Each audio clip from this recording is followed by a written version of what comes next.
Benvenuti alla Taverna Friuli Podcast, il podcast definitivo sui vini di Friuli Venezia Giulia.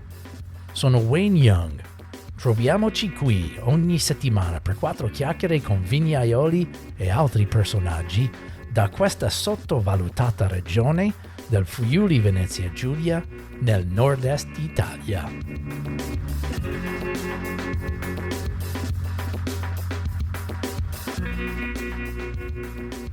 Salve amici di Vini Friulani, e siamo tornati a La Taverna con questa seconda parte della mia conversazione con Laura Toni, Laura Antoniacomi, mia amica. In questa parte ci sentiamo tante diverse storie delle sue esperienze come donna in questo settore dell'enogastronomia e vino. Sentiamo dei diversi progetti, queste diverse idee che ce l'ha lei. È una persona dinamica, multitasking, pieno di nuove idee e di entusiasmo, praticamente tutte le cose che mi piacerebbe essere me stesso. Comunque, è stato un piacere passare questa ora con Laura e ci vediamo prossima settimana con un'altra puntata di La Taverna. Allora, senza aspettare un altro momento di più, andiamo avanti con questa seconda e l'ultima parte di questa conversazione con Laura Antoniacomi.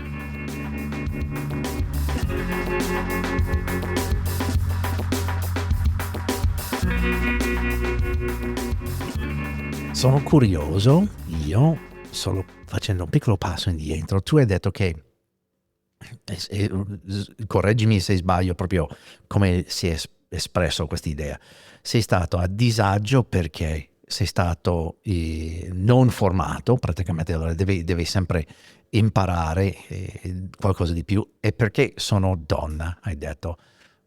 Vai un po' più profondo in questa idea, perché di essere donna tu hai sentito un po' non preparata? Non perché io mi sia... Non al suo agio, diciamo così. Esatto, è una questione di dimensione, non di competenza. Io le mie competenze ho piacere a condividerle, a dimostrarle, a discuterle, a metterle in discussione. La dimensione donna, purtroppo in maniera trasversale, non solo nel settore vino, posso riportare qualsiasi, diciamo, tante esperienze anche di vita personale, sono risultate, diciamo, mi sono sentita stretta in quanto vista sempre come un passo indietro, come non abbastanza. Appena, diciamo, volevo propormi per delle collaborazioni, mi è stato detto: ma sei sicura? E io ho voluto approfondire in che senso sicura. Sai, è un mondo prettamente maschilista, quello del mondo vino. E ho detto, ne sono assolutamente consapevole. E quindi da lì ho iniziato a farmi le spalle un pochino più larghe, e spesso vengo presa in giro anche dalle mie amiche perché hanno riconosciuto come effettivamente anche la mia postura, il mio corpo cambia nel momento in cui io mi metto in relazione con un uomo del mondo del vino rispetto a una donna. Dove con la donna mi sento libera di essere più vulnerabile. Invece con l'uomo devo pormi, mi sento in dovere di dovermi porre, anche per essere riconosciuta e validata, una posizione diversa. E quindi da qua nasce anche un po' il gioco con il mio soprannome.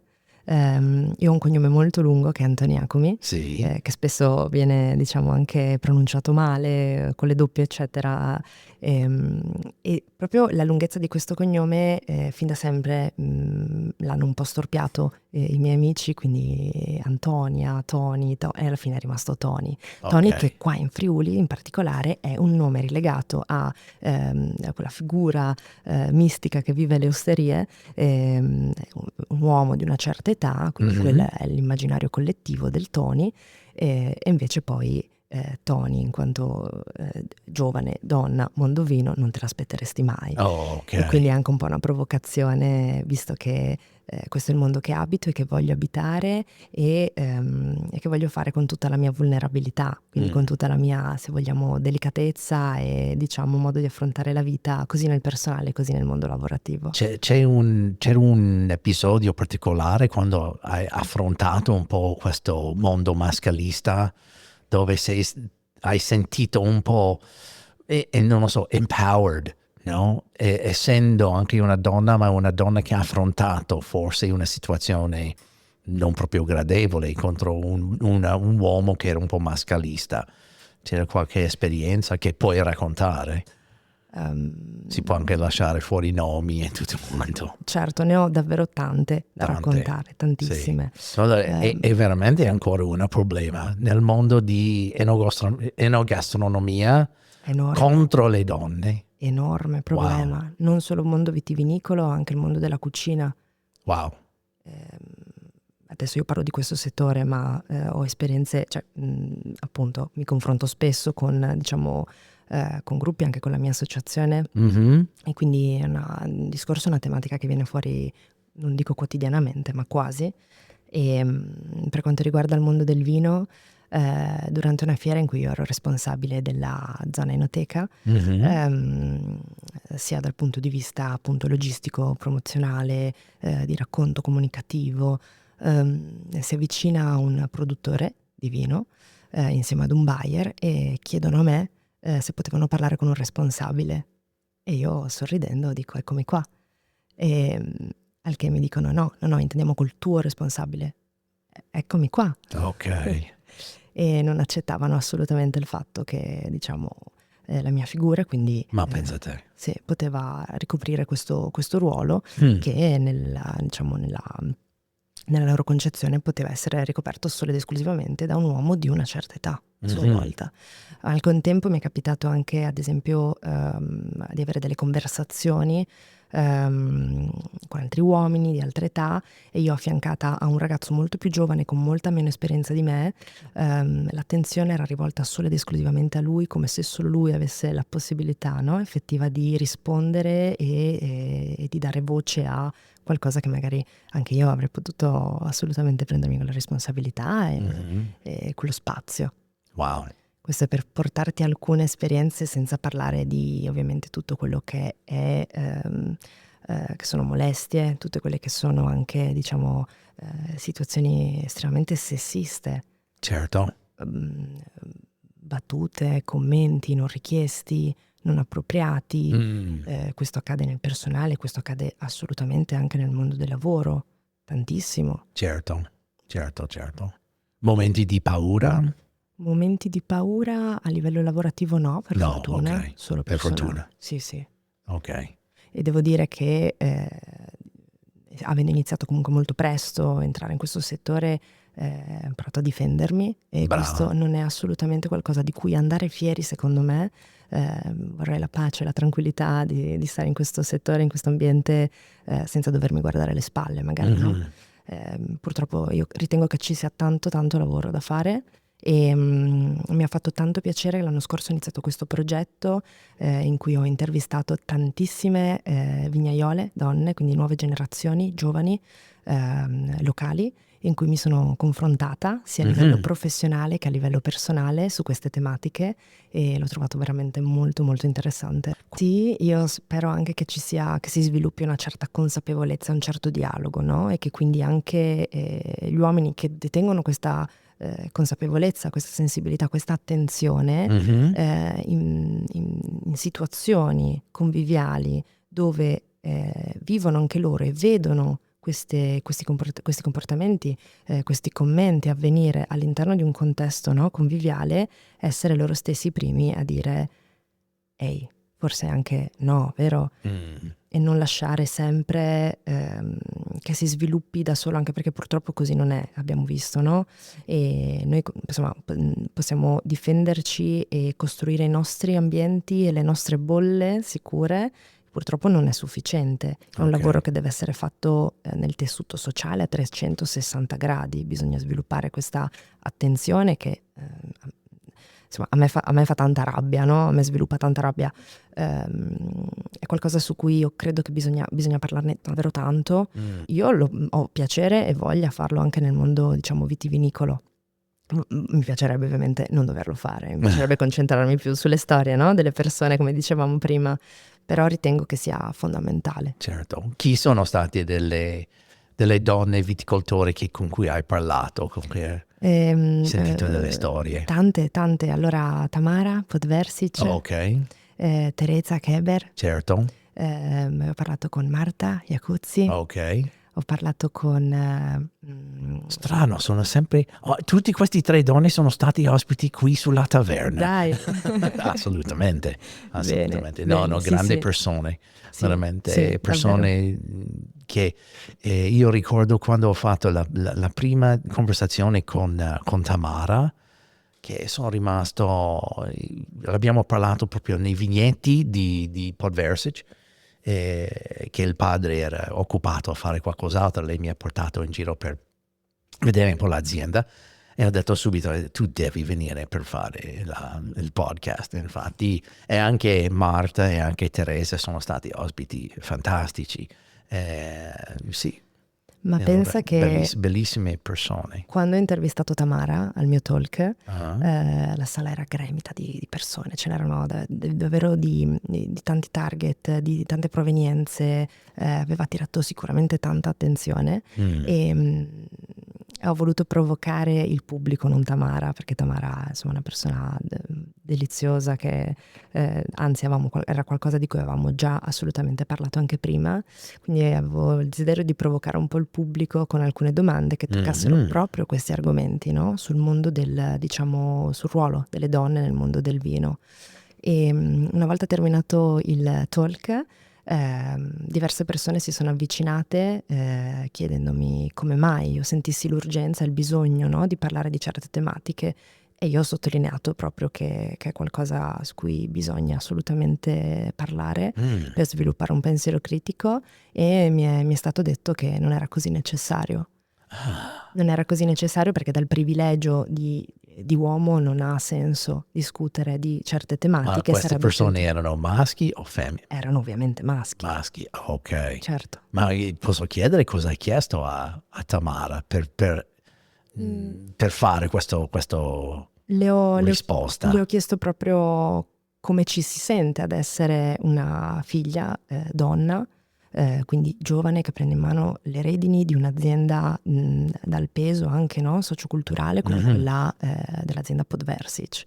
E come ci si sente a ricoprire il ruolo di donna anche nel mondo, no? Tutte le fiere che frequenta, i contatti e le connessioni, e quindi avevo proprio interesse ad indagare questo lato, che è qualcosa che appunto ho indagato anche con le altre giovani donne del mondo vino che ho intervistato. È stato preso male di questi uomini, o questo uomo? Probabilmente si sono sentiti attaccati in qualche modo. E un po' era indubbiamente anche il mio obiettivo, creare disturbo e fastidio in questo senso, per sviluppare questa tensione, che altrimenti non verrebbe assolutamente vista, no? E questo un po' è sempre il discorso del privilegio, quindi quando non si ha niente di cui mettersi, no, in discussione, in dubbio, non ci viene, no, automaticamente da cui pensare a riportarsi certi temi, certe tematiche. E quanto spesso fai questi talk and tie?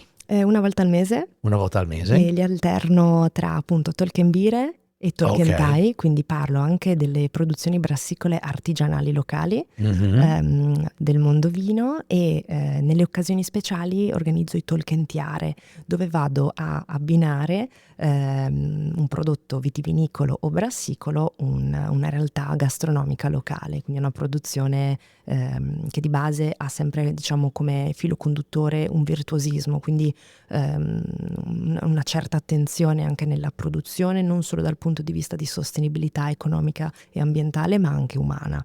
Quindi questi sono, diciamo, è qualcosa su cui insomma ci tengo molto. E tu non hai solo questo come associazione, hai un'altra attività molto interessante. Possiamo parlare di quello? Sì, certo. Il mio progetto di scrittura, che è la newsletter La dispensa di Tony, è un progetto che porto avanti da ormai più di un anno, ed è nato come un'esigenza di avere uno spazio mio dove potermi esprimere. Ho sempre scritto per altri, è sempre stato commissionato da altri, appunto piccole, medie e grandi imprese. Però il mio tone of voice è che sento mio, ho sempre avuto difficoltà a riportarlo e esprimerlo per gli altri, perché giustamente le esigenze erano anche diverse, no?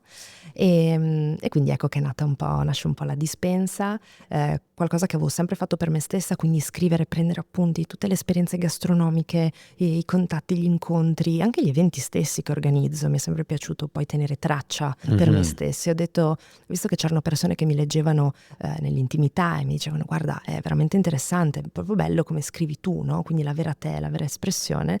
Allora ho deciso di cavalcare un po' questa opportunità e quindi nasce la dispensa, che vuole essere un'estensione di quello che io porto a livello divulgativo nel mondo offline, nei miei eventi, quindi riuscire a creare ponti per una comprensione di questo mondo che per me è veramente speciale, il mondo dell'enogastronomia, dalla produzione al mondo ristorativo, alle storie, no? Come abbiamo visto fino ad adesso delle persone. Quindi se c'è qualcosa che mi colpisce particolarmente, mi piace particolarmente, stai sicuro che lo puoi trovare sulla dispensa di Tony.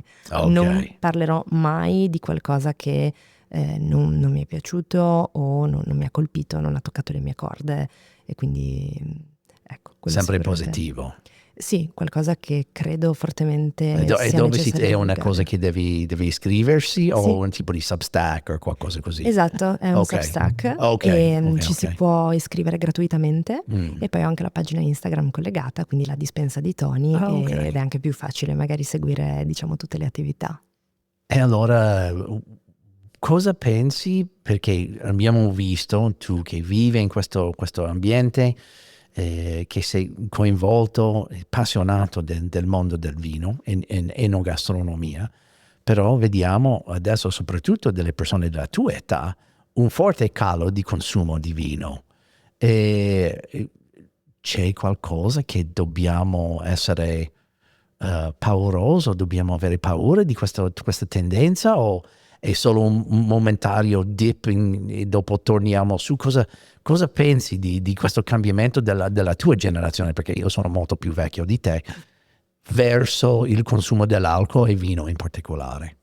Io credo che non bisogna averne troppa paura, ma anzi porre l'attenzione su questo può voler dire porre l'attenzione sul bisogno, no? Che c'è a fondo, quindi riuscire a passare la cultura vitivinicola appunto come cultura, quindi non più come un consumo fine a se stesso, no? Per inebriarci e per diciamo dimenticare le fatiche della giornata, ma proprio come momento conviviale di condivisione con un grande approfondimento, quindi riuscire a comprendere tutto quello che c'è anche al di là del calice, tutto quello che rappresenta l'azienda, e quindi io dico sempre la pennellata dell'artista, no? Che ha scelto di metterci dietro questo progetto.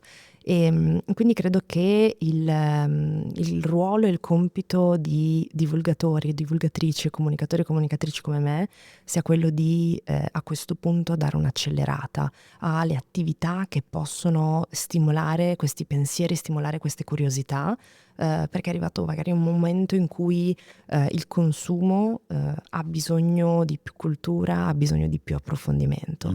Tutte quelle che sono le alternative low alcol o alcol free che adesso troviamo sul mercato viaggiano parallele, viaggiano come una proposta che sicuramente può essere anche più intrigante delle bibite, no? A cui siamo abituati e che possono accompagnare in maniera gastronomica i nostri pasti, quindi le nostre cene, i nostri pranzi. Allora tu sei convinto che questi nuovi prodotti non sono una minaccia per il mondo del vino?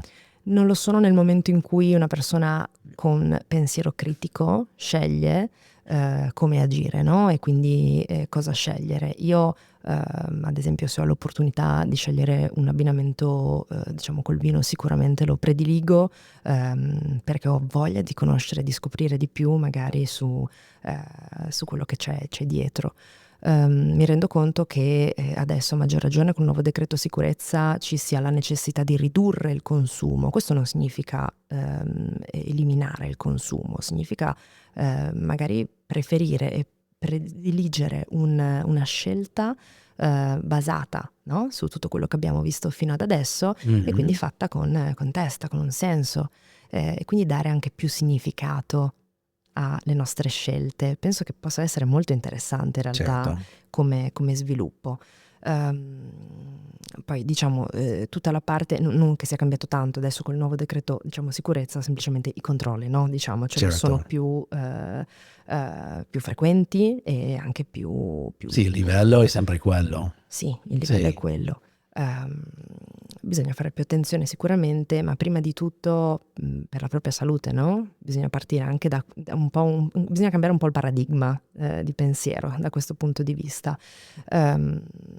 Il consumo del vino sicuramente vedrà un calo, sicuramente il mercato ne soffrirà. Ed è proprio per questo che dicevo che figure come le nostre si devono prendere un po' questa responsabilità e lavorare ancora di più per spingere su questi consumi più consapevoli, più attenti, e per dare una mano alle realtà, alle aziende che continueranno a produrre questo meraviglioso prodotto. Cosa sarebbe il tuo consiglio per un'azienda per affrontare un po' questa situazione del mercato adesso? Utilizzare linguaggi sempre più trasversali, sempre più informali per avvicinare il consumatore che si sta allontanando, no? Dal vino, che è un consumatore più giovane, che ha bisogno di ponti, ha bisogno di mani tese che gli rendano intrigante questo prodotto, e quindi ci si può sbizzarrire con la creatività dal punto di vista di nuovi avvicinamenti in cantina, nuovi avvicinamenti in vigna, con attività che possono sicuramente interessare trasversalmente di più anche diciamo appunto una popolazione più giovane. Un esempio è questa nuovo format dei eventi che sto portando avanti con un mio collega astrologo. Dall'anno scorso abbiamo iniziato a sviluppare vini stellari e quindi mettere insieme la cultura vitivinicola con la cultura astrologica. Ok. Sicuramente un format che può apparire più appetibile, più pop, diciamo, per questa tipologia di target, dove però non mancano gli approfondimenti molto molto verticali, perché lato vitivinicolo, diciamo, io vado a sviscerare la parte storica, culturale e antropologica dei vitigni del nostro territorio, e quindi gli approfondimenti sono veramente molto interessanti. E dall'altro lato invece abbiamo un approfondimento su tutto quello che è il concetto di ciclicità della vita, ciclicità della luna, ad esempio, o comunque del cosmo, di come anche queste energie entrano, no, in contatto. Ed è bellissimo vedere un po' anche il confronto che poi nasce anche dalle varie generazioni che frequentano questi eventi, perché non sono frequentati solo ed esclusivamente da una popolazione giovane, Ok. ma anzi, ed è bellissimo come effettivamente ci sia un riscontro profondo nella nostra cultura. D'altronde la vite è sempre stata, cioè i contadini hanno sempre avuto un occhio di riguardo, no? al lato astrologico, e quindi questa cosa non è assolutamente una novità, non è qualcosa che possiamo definire come una tendenza del momento, ma anzi è profondamente radicata nella nostra cultura, e quindi riportarlo in auge e soprattutto farlo con questo spirito anche, no, più fresco, più dinamico, così come lo stiamo facendo noi, aiuta le aziende a proporsi a un target più giovane, e questa è solo una delle tante idee che si possono sviluppare, no? Per avvicinare questi target e sviluppare in loro un senso però critico di approfondimento, perché questi non mancano mai. Ma sai che io sono un triplo sagittario, Anche Luna? anche luna. Mamma Luna, mia, ascendente e sole. mamma mia. Sì. A Sì, me, sì. a me Allora cosa devo bere? qualcosa che viaggia tanto, una malvasia. Mi piace Malvasia. tanto Malvasia. Mm-mm. Vedi. Malvasia Come? estrema. Perché? Dammi il ragionamento indietro di questa scelta. Dunque, partiamo così, Roberto. Scegliamo ovviamente i vitigni che vogliamo raccontare. Allora, dunque, dipende dai vari format, perché quello che adesso stiamo portando avanti quest'anno è la ciclicità, quindi le stagioni. E quindi ogni stagione ha i suoi segni zodiacali, e quindi facciamo un percorso al contrario. Quindi dai segni cerchiamo il vitigno più adeguato sulla base della storia del vitigno. Quindi le caratteristiche e il carattere di questo vitigno. Ogni vitigno ha una storia, ogni vitigno ha una sua personalità. una personalità diciamo che è espressiva del luogo in cui cresce, in cui nasce, diciamo le caratteristiche pedoclimatiche, che poi può avere una sua espressività ovviamente una volta vinificato e proposto, e quindi avere un carattere. Quindi non abbiamo solo il segno solare, no? Come puoi vedere abbiamo anche un segno, diciamo l'ascendente e il segno lunare. E questo è per diciamo portare anche una complessità, non una banalità della ricerca del nostro lavoro. Riuscire a dare tanti elementi di queste due culture che non siano soltanto un match diciamo così superficiale appunto, ma anzi ben studiato. E quindi adesso stiamo operando al contrario rispetto all'anno scorso. L'anno scorso io partivo dai vitigni, gli elencavo e gli esponevo a lui appunto queste caratteristiche, la storia, e lui diceva no vabbè allora questo è assolutamente questo segno qua. E l'anno scorso è successo proprio così, gli ho raccontato la storia della Malvasia e lui ha detto beh lo vedo troppo chiaramente che è un Sagittario, no? E quindi diciamo è nato così, però tutto nasce Ma questo è tra io e te, questo è un gioco o si crede veramente? Beh, la verità sta anche un po' in mezzo, nel senso che io credo, cioè insomma, io ti porto un dato di fatto, quindi io ti porto la storia e la cultura, no? di questo vitigno, e mi affido completamente alla professionalità di Roberto, che lo fa di mestiere, e quindi diciamo riuscire ad incastrare un po', diciamo, non saremo mai completi e giusti e corretti al 100%, anche perché come ben sappiamo tu appunto sei triplo Sagittario, ma è il tuo bagaglio, no? La tua esperienza di vita e fa di te una persona unica, incredibile, quindi è pressoché impossibile abbinarti totalmente perfettamente a qualcosa che ha una sua storia e una sua unicità. Possiamo avvicinarci il più possibile, no? Certo. Diciamo, quindi quello è il gioco, no? Di cercare di avvicinarci il più possibile. Bravo lui per fare una carriera per fare questo tipo di cose, però tanto che mi piace, e da quando avevo 5 anni si parla di queste cose.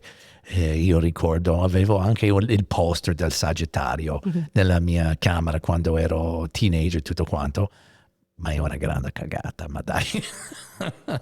Io non lo credo neanche per un momento, però secondo me il modo per comunicare e fare il marketing secondo me è geniale, perché sì, tutti sanno che sogni di zodiaco sei, anche se vieni dagli Stati Uniti, italiano, tutto quanto. Però sì, abbinare questo secondo me è divertente. Non so quanto verità c'è indietro. La cosa interessante è sicuramente tutta la ciclicità, no? Il discorso della ciclicità che possiamo riportare, che è un altro dato di fatto. Le stagioni cambiano in maniera ciclica e ritorna, insomma la primavera dopo 365 giorni comunque ritorna, così come i cicli lunari, e quindi lì abbiamo anche una corrispondenza diciamo che magari ti può portare a rispondere emotivamente, personalmente in maniera diversa, no? Rispetto al segno zodiacale. Certo. Quindi abbiamo tanti elementi di cui parlare, non solo dei segni zodiacali. Certo. Scherzi a parte, ovviamente. Volevo chiederti un paio di altre cose, perché vedi che va avanti velocemente un'ora di conversazione. Ci sono altre cose che voglio chiederti. Una di quelle che hai un'altra attività, vuoi parlare anche di Miss Mas? Assolutamente sì. Miss Parliamo di questo. È un'associazione di promozione sociale. L'idea nasce durante il Covid da un bisogno anche lì di espressione di collettività, da me e la mia migliore amica, che diciamo abbiamo due professionalità davvero tanto distanti tra loro, quindi abbiamo cercato di trovare una soluzione, un contenitore che potesse esprimere la nostra voglia di portare verso fuori quello che era il nostro mondo interiore. E abbiamo diciamo messo in piedi un gruppo di lavoro che poi è evoluto e cambiato nel corso del tempo, fino all'anno scorso, che invece ha iniziato a prendere una forma consistente, che è quella attuale, e attualmente abbiamo 5 ambiti di intervento. Miss Mas è abitata da personalità e professionalità completamente diverse tra loro, e questo ci permette di lavorare in maniera eterogenea sul territorio principalmente udinese, ma territoriale e regionale, appunto su diciamo 2 branche. Una branca che è quella della promozione della cultura diciamo territoriale, enogastronomica, culturale, e una parte invece di prevenzione, attenzione alla salute.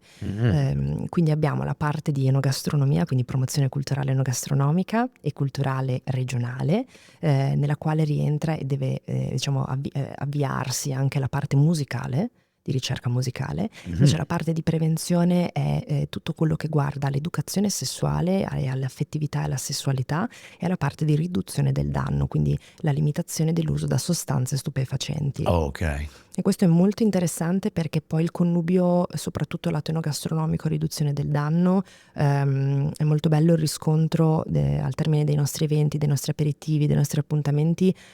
Siamo l'unica associazione territoriale che offre test gratuiti, fare l'alcol test, che è qualcosa che crea consapevolezza, È indubbiamente. importantissimo in questo periodo. Soprattutto in questo periodo.